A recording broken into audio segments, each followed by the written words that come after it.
በስመ አብ ወወልድ ወመንፈስ ቅዱስ አሐዱ አምላክ አሜን። የተወደዳችሁ የእግዚአብሔር ሕዝብ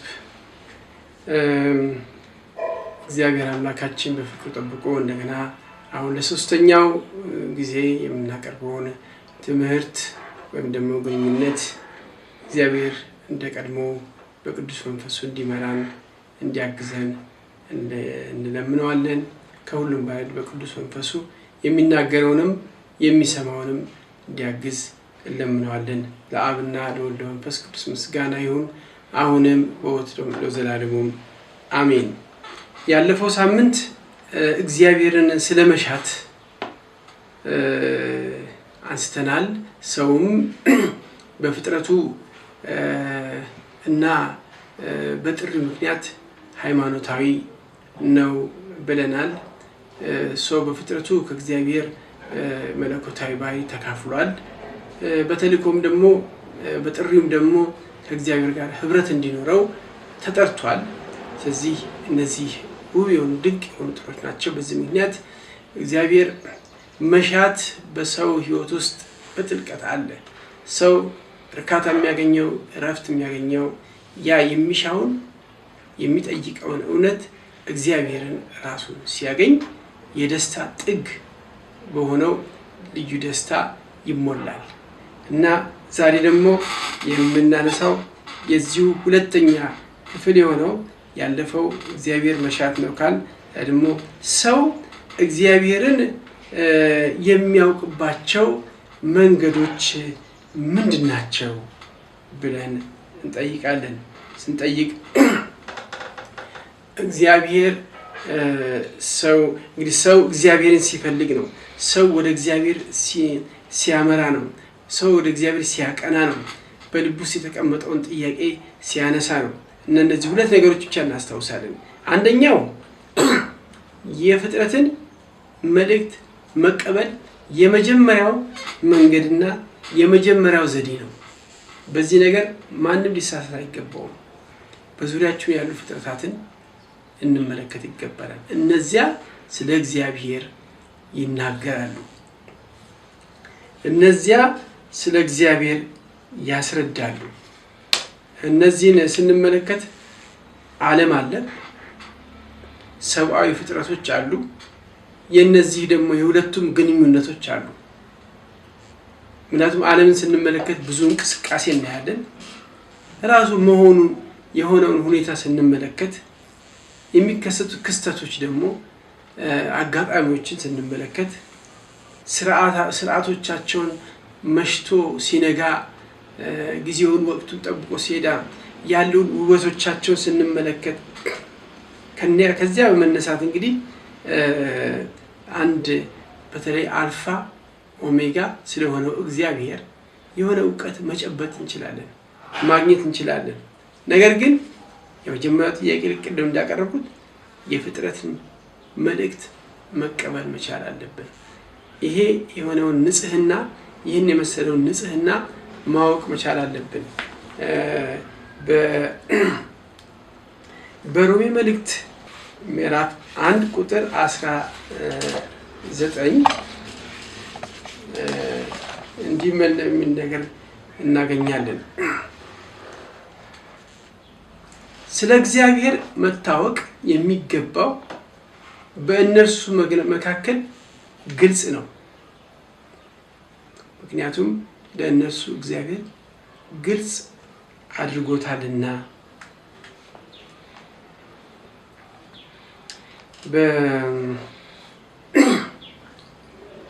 ዓለም ከተፈጠረ ጀምሮ የማይታዩት ነገሮች ይኸውም ዘላለማዊ ኃይሉን መለኮታዊነቱ ታውቆ ግልጽ ሆኖ ስለሚታይ ሰበብ የላቸውም። በእውነት ይህንን ፍጥረት እግዚአብሔር በብዙ ነገር ራሱን ግልጽ አድርጎ ገና ክርስቶስ ከመምጣቱ በፊት ስላስቀመጠው በእውነት እግዚአብሔርን አላውቅም ብሎ ለማለት ምክንያት የላቸውም። ይልቁን እዚህ ቦታ ለሌላ ቦታ እግዚአብሔር ለማወቅ ባልፈለጉት መጠን ለማይረባ አእምሮ አሳልፎ ሰጣቸው ይለናል። ይህ እንግዲህ የማይረባ አእምሮ የሚለው በብዙ መልኩ ሊገለጽ ይችላል። ዛሬ ርዕሳችን ስላልሆነ ያንን አናነሳውም እና በዛ መጽሐፍ ላይ በዚህ ሮሜ መጽሐፍ ላይ የምናገኘው አንድ አለ። ግን በእስቲ ወደ መጽሐፈ ጥበብ ስለዚህ ነገር ምዕራፍ 13 ላይ ከአንድ ጀምሮ ውብና ድንቅ የሆነ ጽሑፍ እናገኛለን። እንደዚህ ይላል፣ እግዚአብሔር የማያውቁ ሁሉ በእውነት በባህሪያቸው ከንቱ ናቸው ይላል። ለምን ከንቱ ያደርጋቸዋል? ከሚያዩት መልካም ነገሮች እርሱ የሆነውን ወደ ማወቅ አልደረሱም፣ አሊያም የእጁን ስራዎች በመመልከት ሰሪውን ማስተዋል አልቻሉም። ቅድም ያልነው ነው እንግዲህ የፍጥረትን መልእክት መቀበል ያስፈልጋል፣ ወይም ደግሞ ለመቀበል ማስተዋል ያስፈልጋል።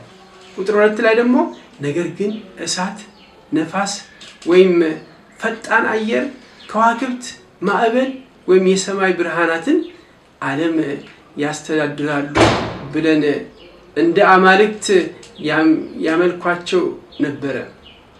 ውበታቸው የሚያማልለውን ሁሉ እንደ አማልክት ቆጥረዋቸው እነርሱን የፈጠረና የውበት ምንጭ የሆነው ጌታ የነዚህ ጌታ ከእነርሱ ምን ያህል የላቀ እንደሆነ ያውቁ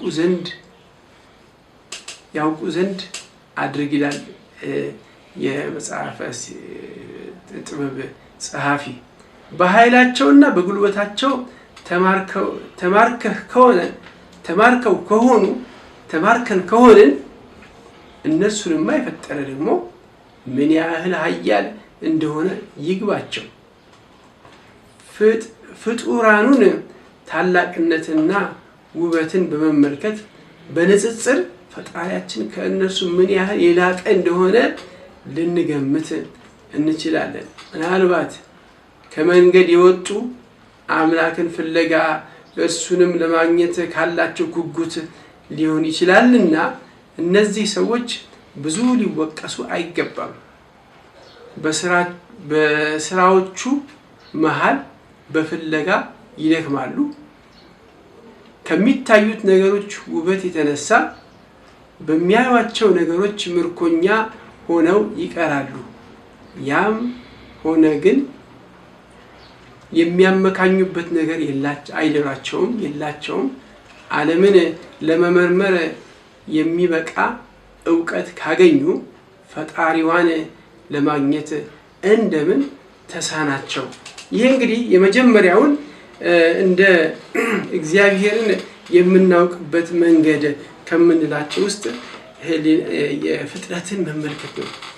ፍጥረት እንግዲህ በዓለም ውስጥ ያሉትን ፍጥረት ነው። አንደኛ ሰብአዊ ፍጥሮች እኛን እንትናችን አጥንቶችን ተጣጥመው ድንቅ አድርጎ ፈጥሮናል። ዳዊት የሚዘምርልን እኛን መመልከት ያስፈልጋል። የራሳችን ዓለምን የእኛን ፍጥረት ስንመለከት እኮ ድንቅ ነው። ዓለም ውስጥ የምናየው አንድ ትልቅ ፋብሪካ ድምፁን የሚጮኸው ጭስንት ትልቅ ጭስ የሚያወጣው ይህን ምንም ነገር ሳያሰማ የሚከናወን ከአንድ ፋብሪካ በላይ የሆነ ክንዋኔ የሚያከናውን ነገር በእኛ ውስጥ አለ። ምን ያህል አስደናቂ ነው! ዓለምና ሰውን እነዚህ ፍጥረትና የሰው ልጅ በኃላፊነት የተሰጠውን ዓለምን የማስተዳደር ይህን ኃላፊነት ያገኘው እንግዲህ እግዚአብሔር በውስጡ ያውቃል። አንድ ፈጣሪ አለ፣ አንድ ኃይል አለ፣ አንድ የበላይ የሆነ ነገር አለ ብለን ውስጣችን የሚነግረን እውነት አለ። በስምምነት ሁለቱም ፍጥረቶችም እኛም የምናውቃቸው ነገሮች አሉ። እንግዲህ በእነዚህ መንገዶች ፍጥረትን ካወቀን እንደገና የህሊናችን ሀሳብ መቀበል ሁለተኛው የፍጥረትን መልካም የህሊናችን ሀሳብ መቀበል ሁለተኛው ዋናው ነገር ነው ከዋናዎቹ። በእነዚህ እንግዲህ ወደ እግዚአብሔር ህልውና እርግጠኝነት መድረስ ይቻላል። እንግዲህ የእግዚአብሔርን የምናውቅባቸው መንገዶች ብለን የምንላቸው እነዚህ ሁሉ አንኳር የሆኑ ነገሮች ናቸው። እነዚህ ሁሉ አንኳር ነገሮች እንድነው በዚህ ምክንያት ወደ ሶስተኛው ነጥብ ወደ እግዚአብሔርን ቤተክርስቲያን ስለ እግዚአብሔር ማወቅ ምን ትለናለች? አጭርና ግልጽ ነው። ሰው እግዚአብሔር በሰጠው አእምሮ ተጠቅሞ እውነተኛና አንድ ብቻ የሆነውን እግዚአብሔር ማወቅ ይችላል ብላ ነው የምትደመድመው። በዚህ በኩል ምንም ጥርጣሬ የለም። ሰውም ምክንያት የለውም። እኔ እኮ ደካማ ነኝ፣ እኔ እኮ ፍጡር ነኝ፣ እንዴት ብዬ ፈጣሪን አውቃለሁ ብለን ልንል አንችልም። የምናውቅባቸው ከአእምሯችን ጀምሮ ብዙ ጸጋ ብዙዎቻችን ሰጥቶናል። ቅድም እንዳልኩት ፍጥረት እና ህሊና እና በዚህ ፍጥረት በኑሮ ውስጥ የተገነባ ህሊና እንግዲህ ህሊናን ካላቆሸሽ ነው፣ ህሊናን ካላደፍ ነው፣ ህሊናን አስገድደን ቢሆን በማይሆን መልኩ ካላነጽ ነውና ከህሊናቸው የጨለመባቸው ብሎ ሐዋርያው ጴጥሮስ በጢሞቴዎስ ከተጠቀሰው ነገር ጳውሎስ ከተጠቀሳቸው ውጭ ላይ በጴጥሮስ ላይ ከተጠቀሰው ደግሞ በተጨማሪ ካልሆነ በስተቀር ማለት ነው። እንግዲህ በእርግጥ ቋንቋዎቻችን ምስጢሩን ሙሉ በሙሉ መግለጽ አይችልም ይሆናል። እንግዲህ ቋንቋዎች ምስጢሩን መግለጽ አይችሉም ብለን ማለት እንግዲህ በባህሪያዊ ማገናዘብ የማገናዘብ ብርሃን እግዚአብሔርን ወደ ማወቅ ልንደርስ ግን እንችላለን። ዘፍጥረት 1:27 ላይ በመልካችን በአምሳላችን በእግዚአብሔር በመልኩና አምሳል ፈጠረን የሚለው ይሄ ከፍ ያለ የፍጥረት ደረጃ እንደሆነ ያመለክታል። ስለዚህ ማወቅ ማቅማችን በእግዚአብሔር ከወሰድነው ባህሪ መለኮታዊ ባህሪ ምስጢራዊውን ነገር የማወቅም ደረጃ እንዳለን ይናገር። በእርግጥ ሁልጊዜም ከእግዚአብሔር ጋር ስንሆን ቅድም ባለፈው ሳምንቶች ውስጥ ባለፈው ትምህርቶች ውስጥ እንዳየነው ያለ ፈጣሪ ፍጡር ይጠፋል። ስለዚህ ሁሉም ነገር የምናደርገው ከፈጣሪው ነው። እንግዲህ በእግዚአብሔር አምሳል መፈጠራችን አንዱ ምክንያት ነው። ማወቅ እንችላለን እንድንል የሚያደርገን አንዱ ምክንያታችን ነው። በመጨረሻ ደረጃ የምንገልጸው ትልቁ ቤተክርስቲያን የምትሰጠን ትምህርት እንዴት ነው ይህንን ነገር ከሌሎች ጋር የምንወያየውና የምናስረዳው በምንድን ነው? አንደኛ ሃይማኖታዊና ግብረገባዊ እውነቶችን እግዚአብሔር ሊገልጽልን ይገባል። እንግዲህ ከምድራዊ አገላለጾች ውጪ በሰማይ አገላለጽ ደግሞ እግዚአብሔር የበለጠ ሊያበራልን ይገባል። ፍልስፍና፣ ሳይንስ ከሁሉም ጋር ለመነጋገር ጥሩ መንገድ ነው። የሳይንስ አገላለጾች፣ የፍልስፍና አገላለጾች ምናልባት አንዳንድ ጊዜ መረጃ የምንለው ነገር እንግዲህ ለምሳሌ የእግዚአብሔር ፍጡር ሪዝኒንግ የሚባለው ምክንያታዊነት የምንለው እንግዲህ በተለይ ሳይንሱ ሁልጊዜ እንደመነጨ እንድናውቅ ያስፈልጋል። እግዚአብሔር ራሱ መንፈሳዊ ምክንያቶች መሆናቸውን መገንዘብ መቻል አለብን።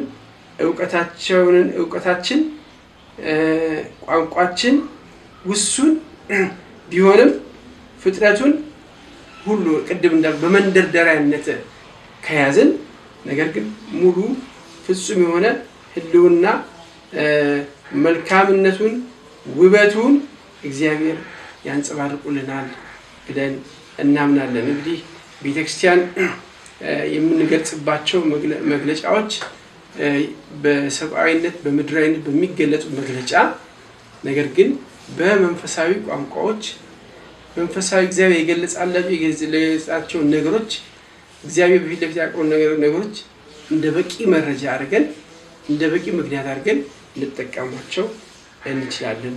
እግዚአብሔር አምላክ እንግዲህ እኛም የተሰጠንን ጥልቅ ማንነት መለኮታዊ ባህሪ